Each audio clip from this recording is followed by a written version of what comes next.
cup at a time. Yeah, this is tea time. Yeah, making a difference. One cup at a time. Tea time. So be sure to grab your tea, grab a seat, and tune in to Miss Liz. Tea time. Making a difference. One cup at a time. Tea time, yeah.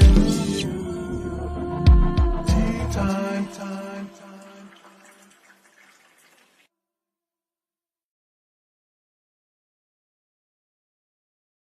Well, welcome to Tea Time. And that's right, Miss Liz is back. And guess what? We have a rescheduled Tea Time, and we have the incredible husband and wife team joining Miss Liz today. And we're going to be talking about sacred geometry. And we're going to get some of the divine connections, alignment, all of that good stuff out today. And today's tea is transform, energy, and authentic. We're going to talk about those three words with Gail and Gregory. But before we get started, we're going to get you over to Miss Liz's YouTube channel and podcast apps and give those little quick subscribes and follows and all that good stuff, and share these tea times out with people and your friends and loved ones that it might resonate with. These tea times can be listened to in the morning, afternoon, evening, in your home, in your car, at an event if you're bored. Again, Miss Liz did not recommend that, but if you know you're at an event and you just want something different to listen to or a little picker upper, Miss Liz has over 300 different interviews with different guests from around the globe that you can listen to. But today we're going to talk about some energy, and we're going to talk about alignment and connection, and you know how much Miss Liz loves that. So let's get the disclaimer out there, let's get some bio out there, and let's get this husband and wife team in here, and let's share a good strong cup of tea with all of you guys out there. Disclaimer for Miss Liz's Tea Time live show. Miss Liz, myself, is going live using StreamYard. Before leaving a comment, please grant StreamYard permission to see your name at StreamYard.com. Please be advised that the content brought forward for any Tea Time show hosted by myself, Miss Liz, is always brought forward in good faith. However, may bring forward dialogues and opinions that are not representative of my platform. The facts and information are perceived to be accurate at the giving time of airing. All Tea Time guests and audience participants are responsible for using their good judgment and taking any action that may relate to the discussion. The content brought forward for any may include discussions for some where they may be emotionally at risk. It is significant to know that this show is engaging in discussion forums only to offer and inspire awareness and connection, and is not providing therapeutical advice. If you have any questions about the disclaimer or the panelist discussion, you may freely contact me, Miss Liz, through my email at bookingmissliz@gmail.com. Moving forward, should you choose to voluntarily participate in today's show in any aspect, I myself, Miss Liz, welcomes you. And should you decide that the show is not made for you at this time, I respect those wishes and will see you at a later show at a later date and time. And again, all Tea Time shows are hosted on Thursday, 3 p.m. and 7 p.m. Eastern Standard Time, unless they are rescheduled, surprise, or special tea time, which you'll find on a Monday, Tuesday, Wednesday. That's right, Miss Liz is Monday, Tuesday, Wednesday, Thursday. But my main day is Thursday. So now a little bit about my guests. Well, who do I have sitting in the back? I have the incredible husband and wife team, Gregory and Gail Hoag. I hope I'm saying her last name right. If not, I'll get them to say it right. Gregory is a scientist, best-selling author, and artist, has researched sacred geometry and consciousness for 47 years.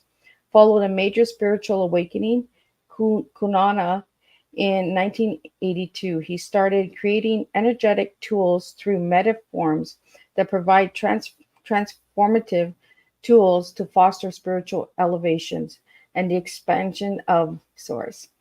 His land in Colorado Rockies has numerous energy vortexes and strategically placed geometric forms for the purpose of activating the planetary grids and energizing some of the tools produced by Metaform. He's recognized as one of the leading experts on sacred geometry technologies for improving health, raising consciousness, reducing stress, manifesting intent, and clearing emotional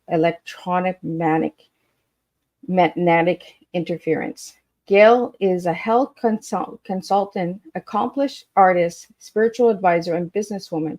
Her studies of light, color, and energy is motion in her paintings, launch a deep understanding for creating transformative fields to expand consciousness, developing her intuition gifts as an artist, healer, and spiritual counselor. She has assisted many people to embrace life more fully, Gail has also served as a business consultant and team building trainer in corporations. Gail was an avid student of R. Buckminster Fuller and knew the intrinsic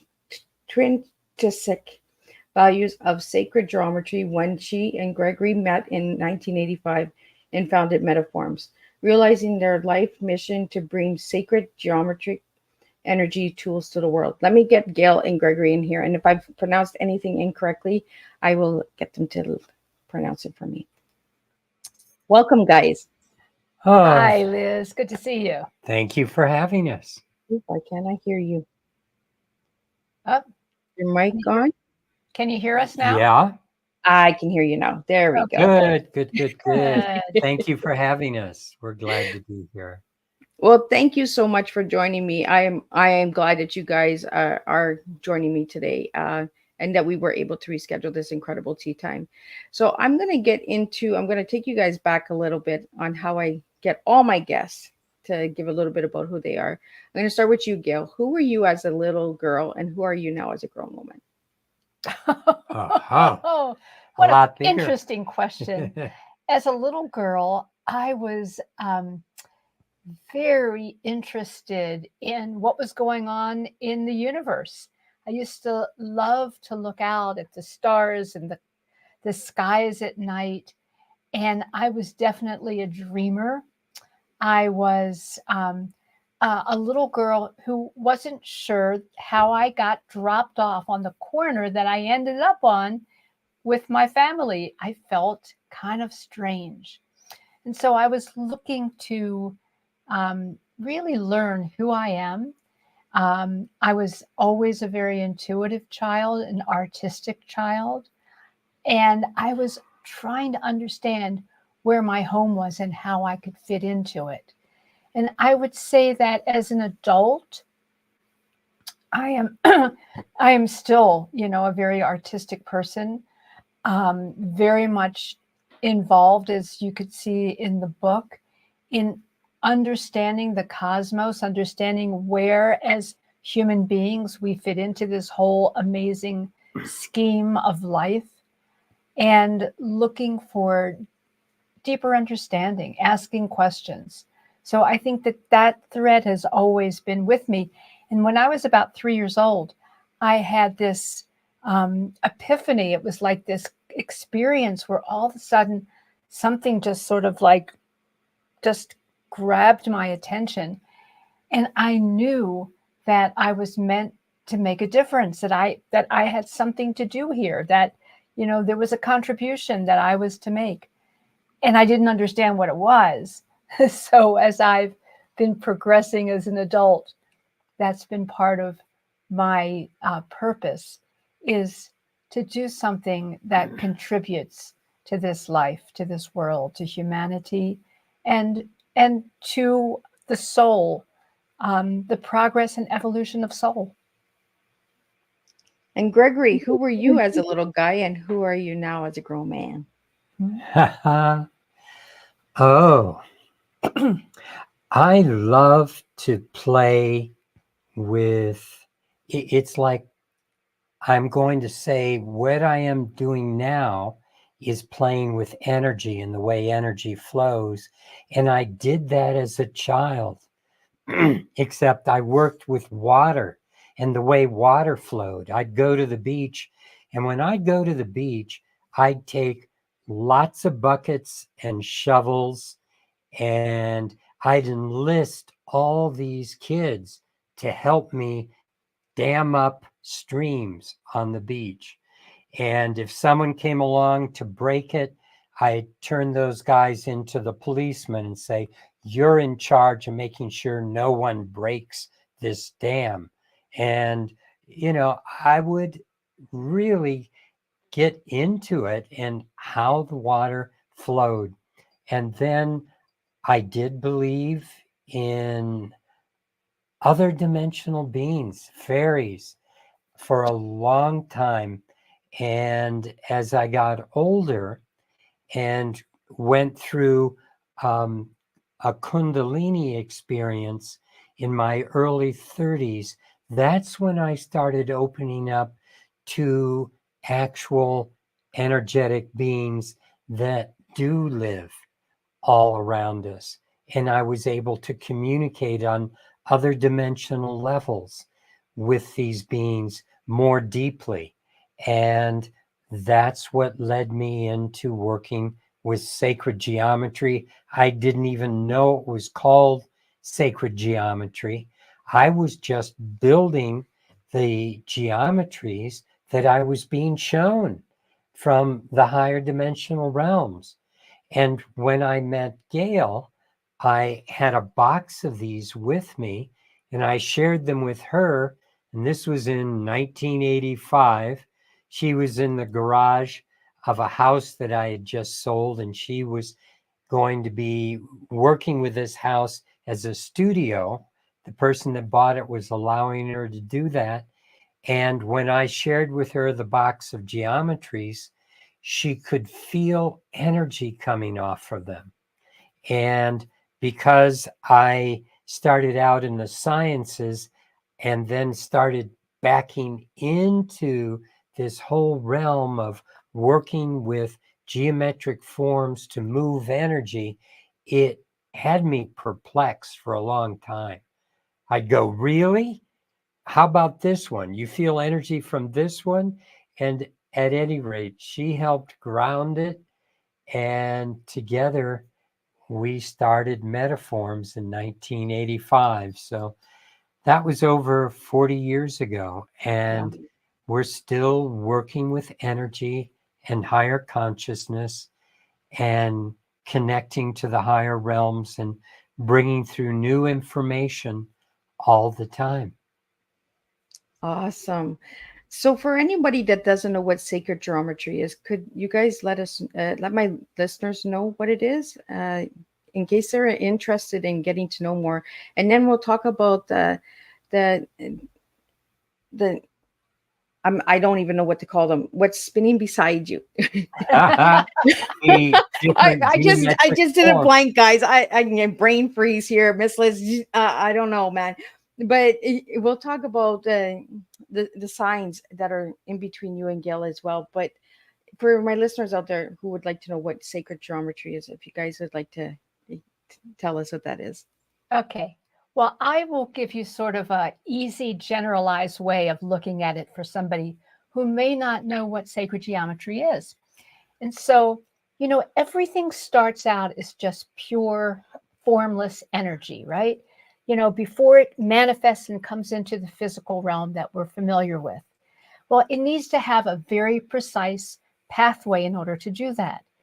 And so there's certain rhythms and cycles and patterns and ratios and all kinds of things that the universe uses in order to channel this energy into these amazing different things that we see around us, whether they're flowers or trees or our bodies or rocks, birds, whatever.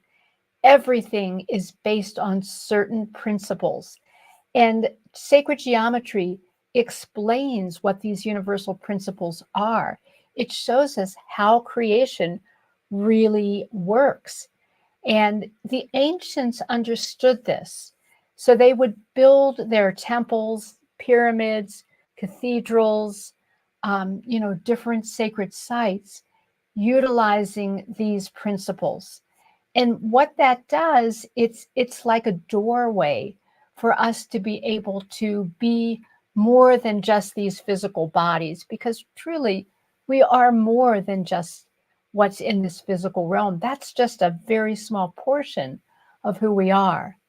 And so working with sacred geometry is an opportunity for us to expand, to reach into these other levels of who we are, to become inspired, to recognize what it is for our souls to come into this physical experience, and yet the soul is still what's directing this play. And so the book that we wrote, which is called Sacred Geometry, the Universal Language of Divine Alignment, it talks about how this works.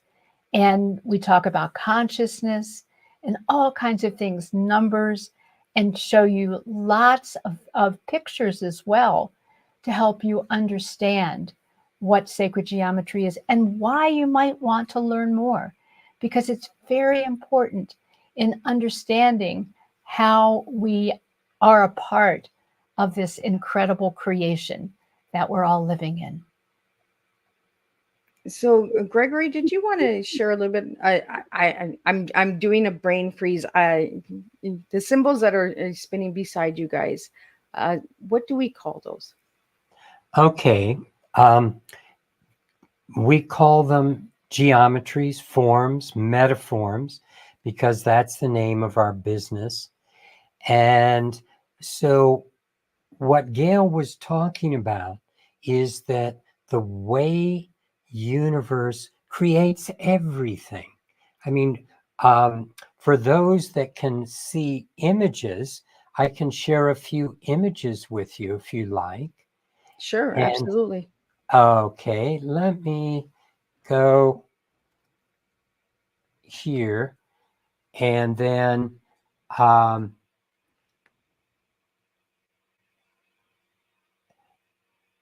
let me go down to, oh, I know, I've slipped into another set of images, but like some of these images with everything from snowflakes to the way turtles are formed, the way galaxies, the way molecules are formed. I'm going to go down to here.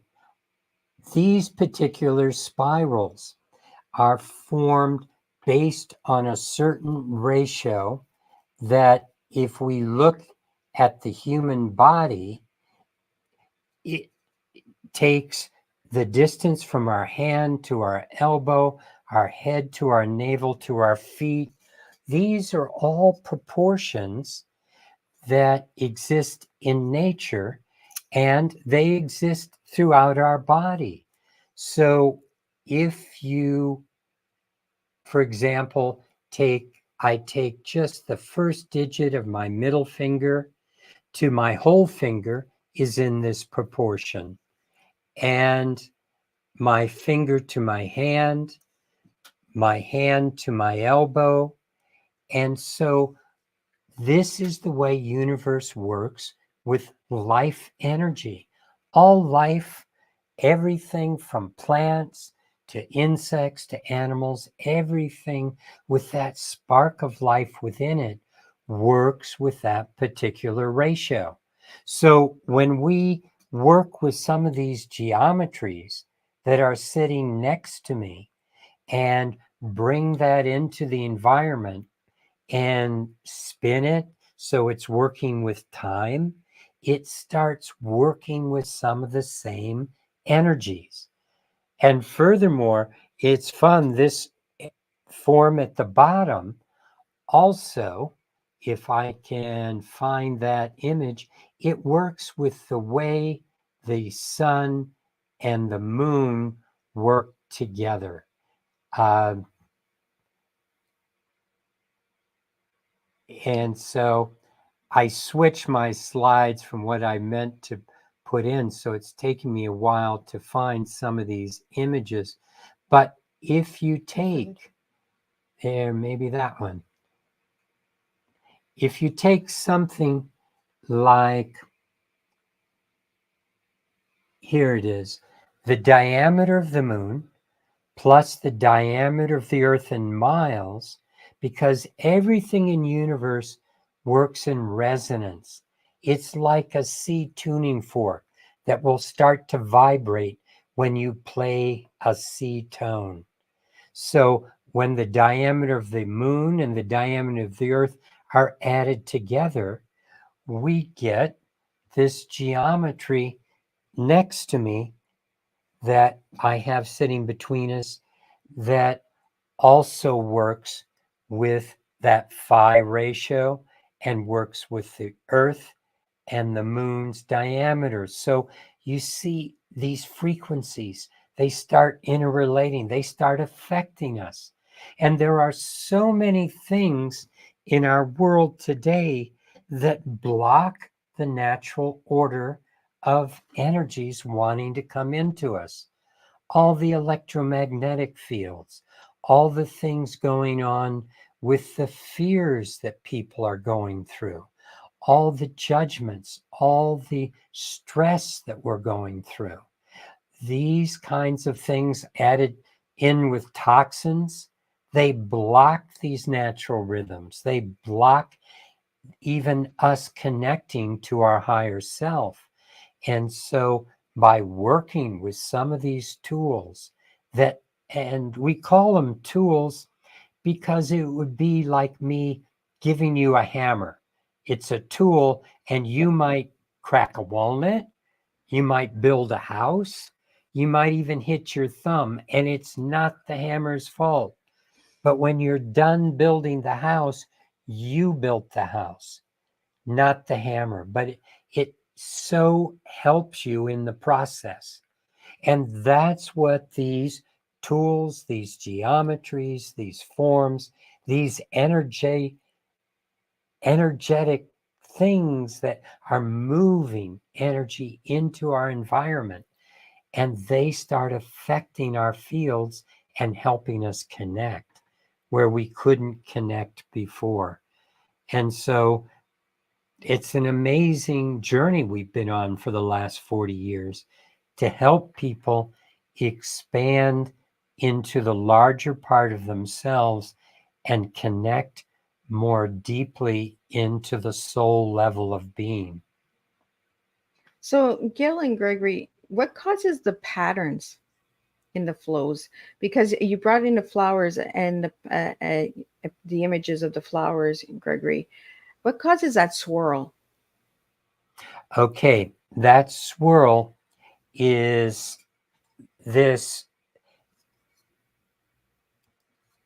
spiral that's created with this particular form, or this tool, this caliper measures it. One side is bigger than the other side, and Okay. it's keeping that proportion going. So human beings, if we were to keep growing like a flower, like the sunflower, like a nautilus shell, we would start curving around too, because our arm, as the next piece that would grow out, would be longer in proportion to the way all these other parts are growing. And pretty soon you start getting spirals going with nautilus shells, with broccoli, and what we were looking at in that one image. Even galaxies start to follow these spiral patterns. And as I said, the moon and the earth create that same ratio.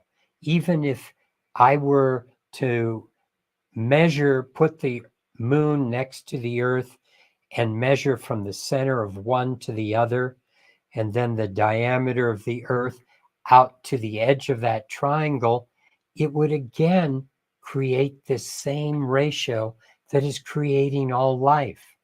So everything in the universe is perfectly designed to work with consciousness, work with life, work with understanding how we can expand beyond this small character that we are here in this physical reality. We're much more than this. We're like the tip of an iceberg, where only a little bit of us shows up here in this reality. The majority of us exists on higher dimensional levels, where our emotions live, where our mental body can travel. But we think we're focused here in between our ears and our heads, but we have the potential to expand into a very large space in the universe. You know, Liz, from our perspective, we sometimes look out at the universe and it looks very chaotic, very crazy. And yet, what sacred geometry, what all of this with these archetypes and patterns show us is that there is incredible organization. It's very precise. It's very orderly. It's all a matter of at what perspective we're looking at it.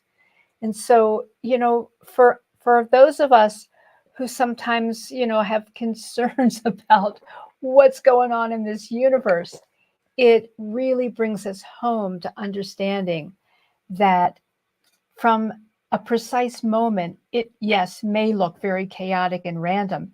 And yet, when you draw back and you look at the whole, there's divine organization, there's understanding. Just like when something happens to us, some kind of an occurrence, and we might be, like really embroiled in that moment, wondering what's going on, why is this happening? But over time, when we relax with it and when we honor the process, we can see that there's pattern and wisdom and something there for us to evolve with and to learn from. And so the universe is always teaching us, just so much like what your podcast is about. Every moment is a teaching moment. And when we back up and we see things from that whole perspective, things begin to make sense and we can see where we belong in the wholeness of this amazing creation. Well, it's sacred geometry is like time travel, right? Because it's the past, the present, and the future. It's the connecting of the dots, and it's the pattern that's flowing in these metaforms. The middle one is really pulling me for some reason. I don't know why, but I feel like I'm connecting with the middle one. I don't know. Is there a reason why I'm being pulled to the middle one? Like, maybe Gregory, you can answer that, because I just keep my focus is on that middle globe.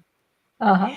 The middle globe, actually, each of the triangles is equal to the face of the pyramid at Giza, the major pyramid.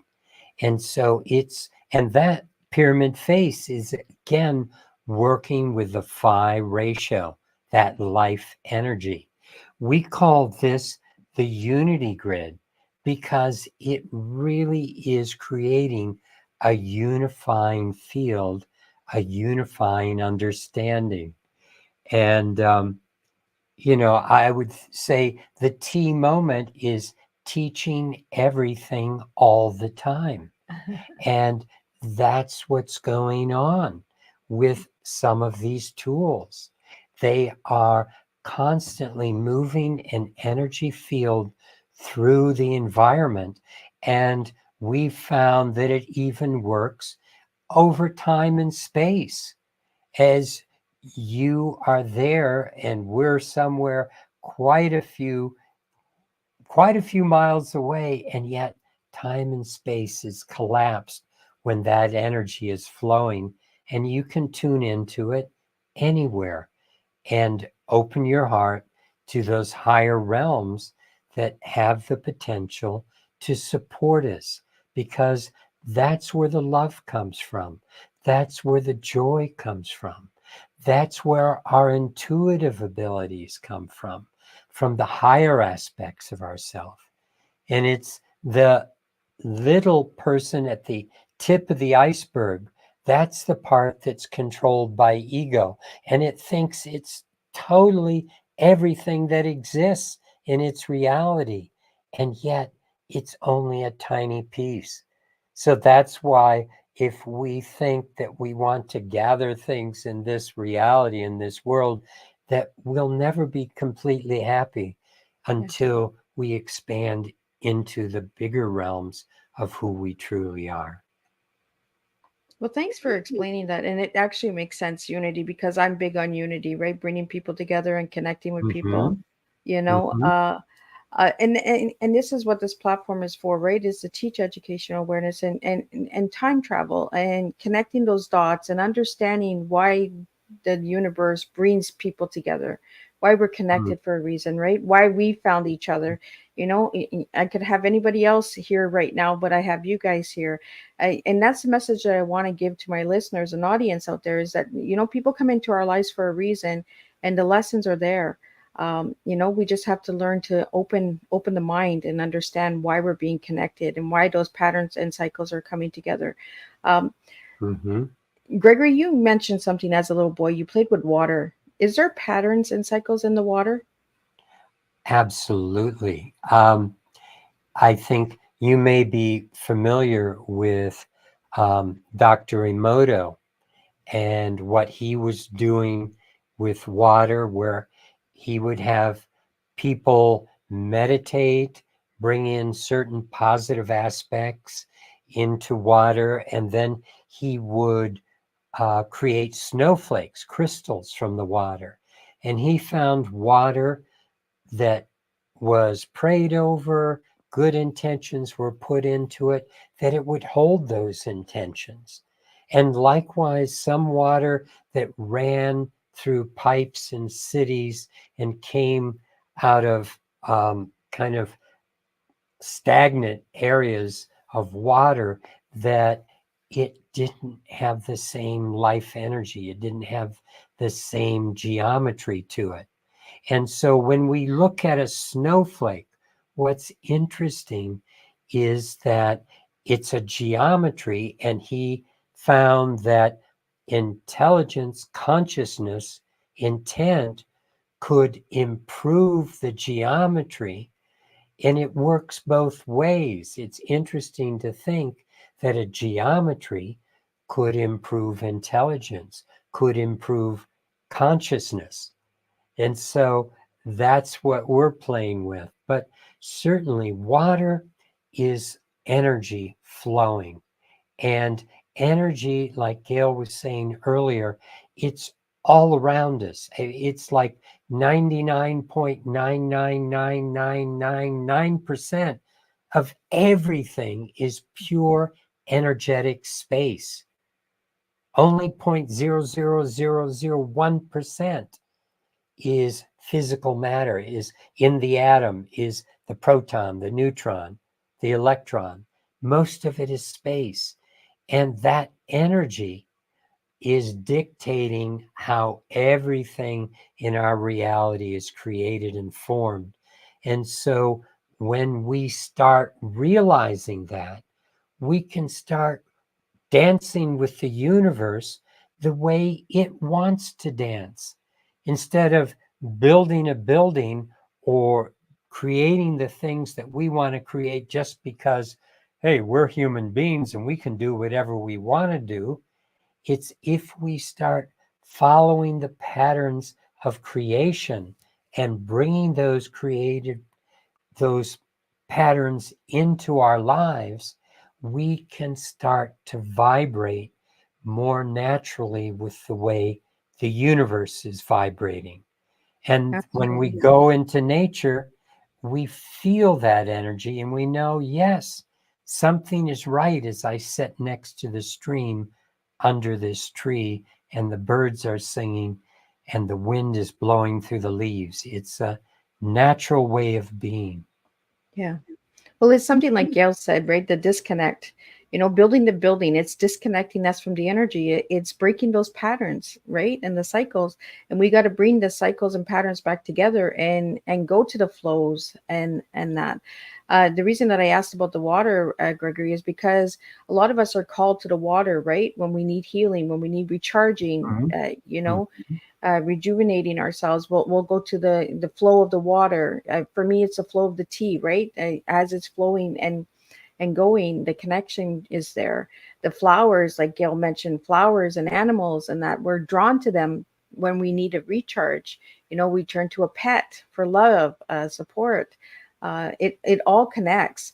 And I really want to get into the book, because the Sacred Geometry book, what can people find in that when they grab their copies? Okay. So the book, as I was saying earlier, we start the journey out with a conversation about what is consciousness, even though that might not seem like anything to do with geometry. But if we start with understanding consciousness and wanting to actually explore consciousness, because no matter what the form is, consciousness is involved in all of that. And we wanted to bring out that in this universal language and all these patterns, it's not just random abstraction. There's actual intention, energy, consciousness that is the foundation of all life, of all creation. And what's beautiful is that energy, that consciousness is really love. And that's the creative energy. Love is the creative energy. And, we are living in a time where we're seeing focus being put on what separates us as opposed to what brings us together. And what brings us together is understanding that we are all one. And when we can find our common unity, when we can find the commonalities that are at the baseline of everything, and when we understand that all life is created in that flow of love, then perhaps that helps us to drop some of these barriers and the fears and the things that have been separating people, and instead come back into that harmony, that resonance, and the quality of unity that's so important. And I really believe energetically that's what's happening right now on the planet, even though it looks pretty dicey right now. Yeah. And it looks like there's a lot of craziness going on. What I feel is happening with this flow, particularly astrologically, when we look at the Aquarian energy coming in, it's really coming back to that unity, that energy that will bring us back into harmony again. And so we start our conversation out with what is consciousness? And then from there, we talk about, well, what blocks consciousness?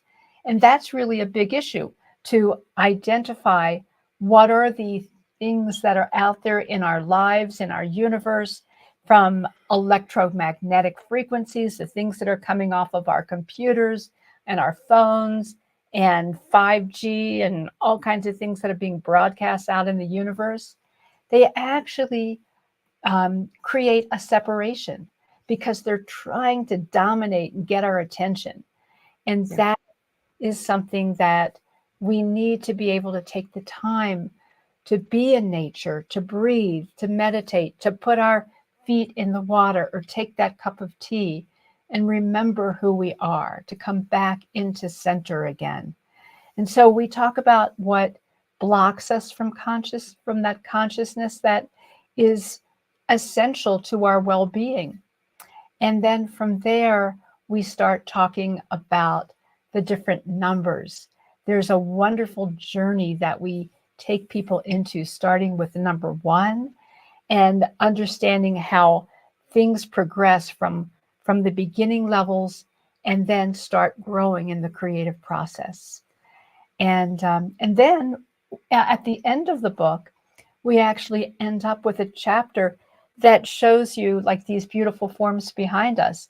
We've been developing, and we have a business that is almost 40 years old that we've been doing this, where we've been creating all these different geometries.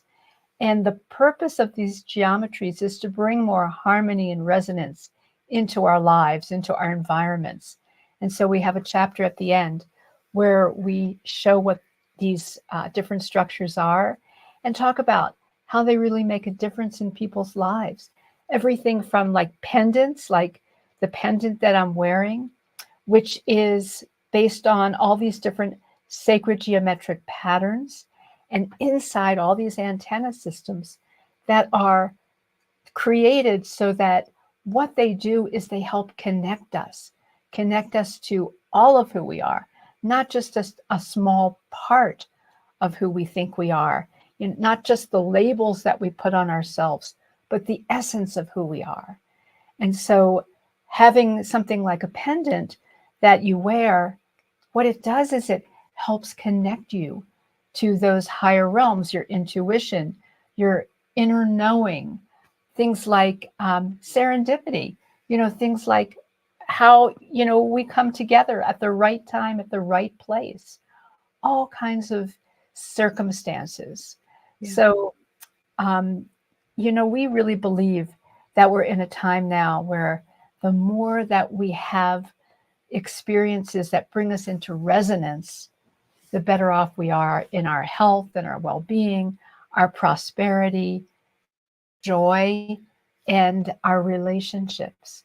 So, that's a lot of what's kind of underneath the grounding of this book. Well, and as Gregory was showing those images, the crystals, even the crystals have patterns in them and flows. And we're called to crystals and stones and minerals as recharge as well. We're being called to the energy, but for some reason we're being blocked from the energy because of all the distraction that's going on in today's world. Is there a way that we can open our minds to understanding sacred geometry a little bit deeper and break those barriers and take that step forward? Maybe people are scared of the sacred geometry. Could that be possible? Well, people are frightened of what they don't understand sometimes, but I haven't ever had someone,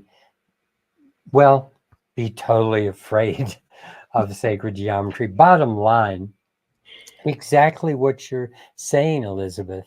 It's important that we open up to what's going on higher levels, and that's exactly what we've been talking about, is all the blockages that happen in this world. It's really, I think, the biggest issue we face, which is more serious than, because we don't even realize that we're being changed as human beings, that all the technology, all the electromagnetic frequencies, the toxins, these fears and stresses are creating more sociopathic behavior, are creating less focus, are creating a disconnect from who we truly are inside. And when we are able to connect fully to that soul level that we are, then we can start expanding on our humanness. We can start evolving in consciousness. And that's really the opportunity for us today, being on the planet. There's so much stuff going on, and we have the opportunity to discern, is this where I really want to go? Is this what is going to support me in my growth, in my evolution of consciousness, in my evolution of love, in my evolution of compassion and connection? And so when something starts bringing that aspect of us out, then I think we find we're on the right track. When we start finding that we have an opportunity to be more compassionate and shift what's going on the planet, because we're not going to do this without each other. We need to connect and understand that we're all connected together, and we need to take those little steps of being conscious of how we're serving the good of all in all the things that we're doing. Well, it comes right back down to the way we serve, right? The purpose behind what we do and the work. You guys have been doing this for over 40 years. It's the purpose and passion behind it to get the message out there. A lot of my listeners are big on consciousness. I've had a lot of guests that have spoken on consciousness. I think a lot of us don't understand true consciousness because of all of the blockage and the barriers and division out there in today's world. But as Gail was saying, the consciousness needs to be aligned. It needs to understand it, and it's the understanding, like you said, Gregory. We need to understand what we don't understand. We're fearful of, So I strongly recommend that all of my listeners reach out and, connect to one another. Whether it's 5 minutes, it's 10 minutes, that connection really does make a difference. It really does open the flow of unity, right? Like I said, I'm being drawn to the form in the middle. I just feel it really pulling me in, and I don't know if that's Miss Liz needs to be putting more connections together. I'm not sure what I'm being called for, but I just feel like I'm being pulled. I want to get into the T because you guys gave me three incredible words: transform, energy, and authentic. I want to talk about each of those words because they are powerful words, and they are a strong cup of tea. So, share a little bit on what transform means to you guys. Well, transform is an essential part of life in the way that I look at it. We start this journey as this tiny little baby that doesn't have language, doesn't have movement, is just learning how to use their eyes and their body and all kinds of things. And what happens through the cycle of life is incredible transformation. As we grow, as we learn, as we evolve, everything is about change. Everything is about transforming from what something is to the next. When we look at nature, nature through its different cycles is always transforming from season to season, from century to century. You can see the evolution that happens. And so transformation is really the cornerstone of so much.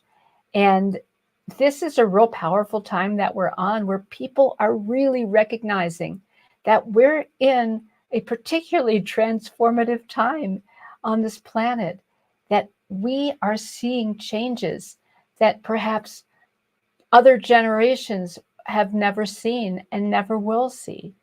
So being able to accept that is really important, to flow with it as opposed to being in fear of it. Fear is what separates us. It's one of those things that takes us away from being the loving beings that we really are, from being able to reach this level of unity. So transformation and the acceptance of that and the joy of it, to joyfully look at, oh, what's going to happen next? Like I liked your question about who were you as a child and who are you now as an adult? Well, one of the things that happens to us as children is that we have so much joy and curiosity and excitement, enthusiasm for what's going on around us. And that's an important thing to bring back in our journey of transformation, so that we can really move through it in a way of just being infused with inspiration and spirit.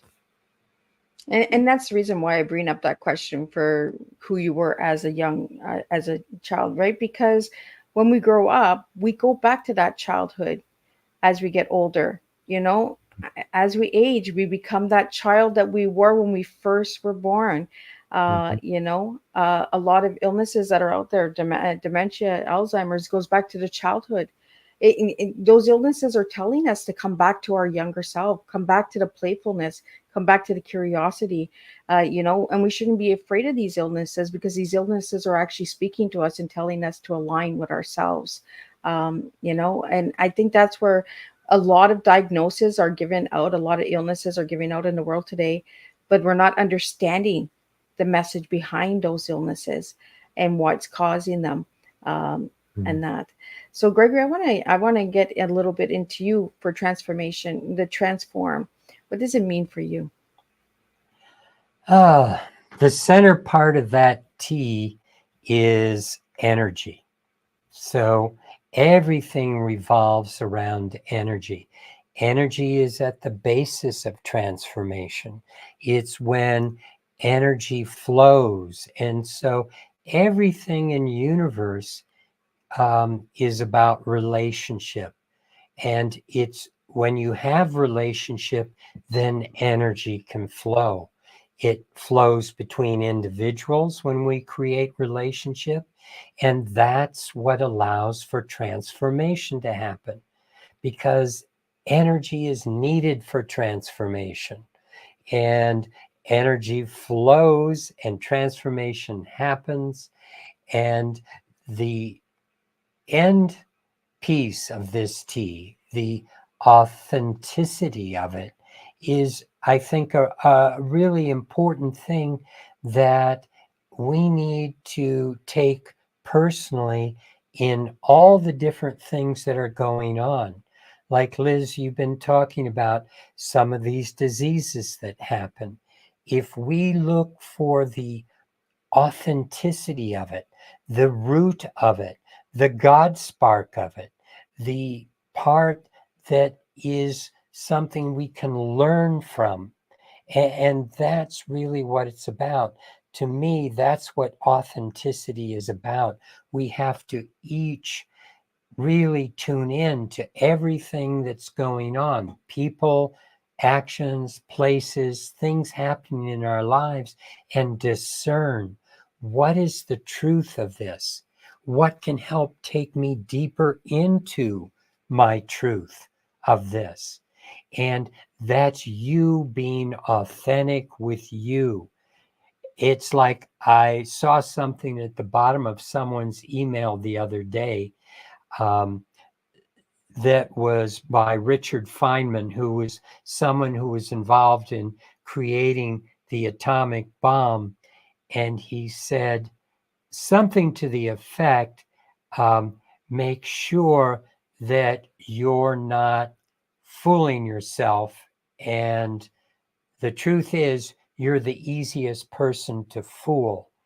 And so the point is that we can sometimes fool ourselves, but to get to that depth of authenticity and touch that part of ourselves at a soul level that allows us to discern what's the truth behind this disease. For me, what am I here to learn? By this relationship. For me, what am I here to learn? By this accident, this happening, this good thing, this bad thing, this other thing, all the things in the world that interact with us. It's so important to be able to discern what is the truth that exists behind this happening in my life, because universe constantly has our best interest in mind, in the universal mind.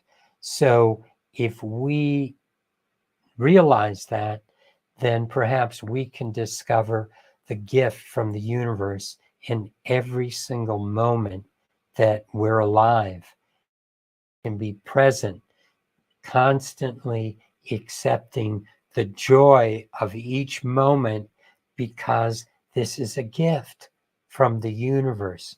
It's our presence that allows us to see it. You know, something else about authenticity that I'm thinking about right now is that we are, each one of us is very unique. And yet, what we show in this book is that we're all cut from the same cloth. We're all based on the same foundational principles. And yet, for instance, just like with a crystal or a snowflake or anything that you see in nature, every flower, you know, you can always tell what a rose is, but really every rose is just a little different. It may have a different fragrance, it may have a different color, it may have a different size or shape. Everything has its own unique expression. And so part of our journey as a human being is to find what is our authentic being? Who are we? We don't need to try to pattern ourselves after anybody else at all, because the truth is that we're really all patterned from the same foundational principles. So that's already handled. But then the question is, as we transform through energy, How do we become more authentically who we really are? How do we authentically express the energy of soul? How do we authentically share our gifts and be of service? So, authenticity, to develop the aspects of who each one of us is uniquely, is an amazing journey and a gift that we're given as being a human being on this planet and in this time, or any time, because we do time travel, don't we? We do. Time travel is not something to be afraid of because we all do it. We all have a past, we all have a present, and all have a future. Whether we're taken at tomorrow, we're still going to have a future because we still have that legacy of what we left behind from the past and present that someone will speak of. So we will be in the future. You know, I really want my listeners and audience to understand that time travel and sacred geometry is a part of all of us. It's like Gail and Gregory has been saying through the whole show. You know, we are all uniquely uh, special in our own ways. And I find that in today's society, we're all being branded and told how to look, how to talk, how to speak, and losing our uniqueness. And I want to bring it back. So I would really recommend this book for everybody to check it out and to go. So, Gail and Gregory, where can they find this book? Well, a great place to find it actually is on our website, and it's right underneath of your frame, and it's iconnecttoall.com. And that's the letter I, the word connect, the number 2, the word all, ALL.com. And then if you put in /chapter, it'll take you to a page where we'll give you the first chapter of the book, which is our conversation about consciousness. So we invite you to check that out. Take a look at our book, so you can buy the book from there, and we even sign the books when people purchase them from us. And then also, as long as you're on our website at iconnecttoall.com, we've got wonderful things to look at. We have we show you and talk about our different structures, our different tools that we've been creating over all these years. We have lots of YouTube videos and information and meditations and all kinds of things that we have to offer you. So check us out on iconnecttoall.com. Well, it's been a real pleasure talking with you guys and having this open discussion. I love open discussions, especially about time travel and geometry and forms and patterns, because I'm all about patterns and cycles. You know, I talk about the tiger. The tiger all has a unique marking. You know, like you mentioned, the animals, not one of us looks the same. Not one of us is the same, but we all are one in the end. And Gregory, you mentioned about the present, the gift of presence. So what final message would you like to leave everybody with today with that message of the presence, the gift of presence? And something else, when you were talking about we're all one, the snowflake is a very good example of that, because everyone realizes that every snowflake is totally unique and different from every other snowflake. And yet when they melt, they all go back to the same ocean of water. And so it is with us. And presence is like when you talk about time travel, there are aspects of time travel that human beings lock into that don't serve them. And what I'm talking about is when we have something where maybe someone did some injury to us, or maybe something didn't turn out the way we wanted it to. And we keep remembering that. We keep thinking of the injury. We keep going into the past with our consciousness, and we miss the opportunity at the moment. And we do that in the future too, unconsciously, where we're afraid of what's going to happen. I'm going to meet this person. They're going to say this. I'm going to say, oh my God, what's going to happen during that conversation? It's making me so nervous. So we spend this time thinking about the past, thinking about the future in ways that diminish us, that bother us. And the only place where we find our true strength and our true ability to be totally on point is in the presence, in the present moment. And so that's the importance of being present. And it's like a little child. When we were talking about being as little children, when we play, we are as we are. There's no pretense. And yet, to play, we have to be totally present. We have to be totally engaged in whatever's going on in our world around us at the moment. Then we can play with it. We can't play if we're worried about something. We can't play if we're concerned about what happened in the past. We have to be present to be playful. We have to be present to be joyful and really be filled with that love of God that allows us to be passionate and giving with other individuals. Because if we're present, we can hear them, we can respect them, we can communicate with them, we can have compassion for what they're going through, not because of being anywhere, but in the moment with them where they are. Well, thank you guys for joining me today and sharing this open conversation with me.